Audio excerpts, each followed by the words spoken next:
Hello everyone. आइए आज हम देखते हैं इंट्रोडक्शन टू डिसेबिलिटीज़ की यूनिट 1।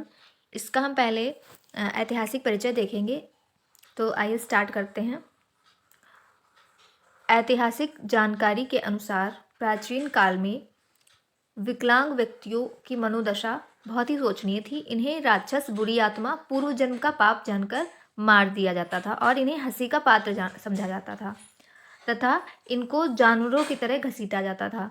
इनका प्रभाव अन्य लोगों पर ना पड़े, इसलिए इन्हें समाज और नगर से दूर रखा जाता था। ठीक है, तो पहले के समय में विकलांग व्यक्तियों की दशा बहुत ही शोचनीय थी। आगे हम देखेंगे 12वीं शताब्दी में इनके प्रति लोगों के दृष्टिकोण में कुछ बदलाव आया।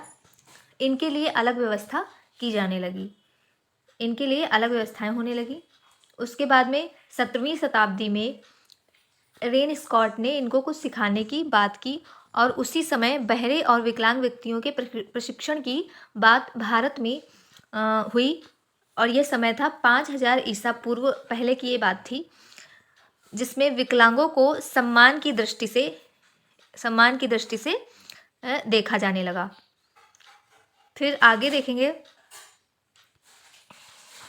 इनकी चर्चा ग्रंथों में भी मिलती है। इनकी शिक्षा, चिकित्सा, देख रेख की व्यवस्था पर ध्यान दिया जाने लगा।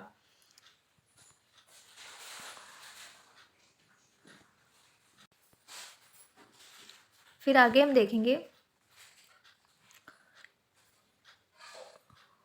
19वीं शताब्दी तक आते आते इनके लिए ट्रेनिंग और शिक्षा प्रशिक्षण की विधियां प्रारंभ हो गई। इस काल में मुख्य रूप से अलेक्जेंडर ग्राहम बेल, अल्फ्रेड बिने और मारिया मॉन्टेसरी का योगदान महत्वपूर्ण रहा। फिर आगे देखते हैं, मैडम मॉन्टेसरी ने विशेष शिक्षा योग्य अपंग बच्चों पर कार्य किया। इस समय विकलांगों के लिए फ्रांस, इंग्लैंड, जर्मनी, यूरोप में व्यक्तिगत तौर पर कार्यक्रम प्रारंभ हो चुके थे। इस दौरान प्रथम विश्व युद्ध में अमेरिका में बुद्धिलब्धि की जांच प्रारंभ की थी।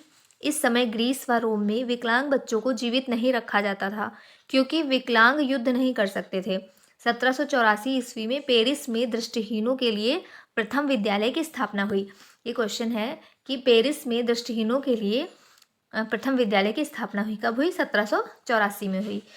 फिर आगे हम देखते हैं 1863 में AAMR की स्थापना हुई। इस काल में निशक्त जन पर पुस्तक भी लिखी जाने लगी। इस टाइम तक क्या था? विकलांग व्यक्तियों पर किताबें लिखी जाने लगी और विशेष विद्यालय की भी व्यवस्था होने लगी थी।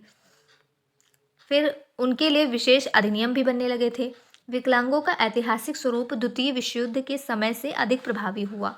1939 से 45 में इस युद्ध के दौरान अमेरिका ने जापान के नागासाकी और हिरोशिमा शहरों पर परमाणु बम फेंका। इस परमाणु बम का प्रभाव इतना अधिक हुआ कि कई देशों के लोग इनकी चपेट में आ गए। विभिन्न प्रकार की वनस्पतियों, मनुष्य, जानवर सभी जलकर राख हो गए और पूरे विश्व का पर्यावरण इतना दूषित हो गया कि बाद में पैदा होने वाले बच्चों पर इसका प्रभाव पड़ा और विभिन्न प्रकार की विकलांगता का शिकार हुए। सभी पर्यावरण, मनुष्य, जीव सभी इसका शिकार हुए और पूरे विश्व में ही विकलांगता व्यापक तौर पर फैल गई। इसके बाद सभी देशों की सरकारों ने विभिन्न प्रकार के अधिनियम और योजनाएं बनाई ताकि विकलांगों को सुख व सुविधाएं मिल सकें। भारत में विशेष शिक्षा 12वीं शताब्दी के अंत में क्रिश्चियन मिशनरी के द्वारा शुरू की गई। बाधित बच्चों के लिए प्रथम विद्यालय 1883 से 1884 मुंबई में बनाया गया और दृष्टिहीन बच्चों के लिए पहला विश्वविद्यालय अमृतसर में बनाया गया। ये क्वेश्चन याद करने वाले हैं कि दृष्टिहीन बच्चों के लिए पहला विश्वविद्यालय कब बनाया गया, कहाँ बनाया गया? तो अमृतसर में। और बाधित बच्चों के लिए प्रथम विद्यालय 1883 से 84 में मुंबई में बना। फिर आगे देखते हैं, एक और आपके लिए नोट पॉइंट है कि मानसिक मंद बच्चों के लिए प्रथम स्कूल 1944 में मुंबई में बनाया गया। मानसिक मंद बच्चों के लिए बना है। उसके बाद आगे दिया गया है इंडियन एजुकेशन कमीशन। इसकी स्थापना कब हुई थी? तो 1964 से 1966 में हुई थी। फिर NEP आया, नेशनल एजुकेशन पॉलिसी, 1968 में स्थापना हुई। फिर IED, integrated education of disability, इसकी स्थापना 1974 में हुई। फिर 1987 में द मेंटल हेल्थ एक्ट आया था फिर 1987 में PID, उसके बाद 1992 में POA आया, प्रोग्राम ऑफ एक्शन। देन आगे 1992 में RCI की स्थापना हुई, rehabilitation council of India, RCI। उसके बाद 1995 में PWD, पर्सन विद डिसेबिलिटीज़, इसकी स्थापना हुई थी।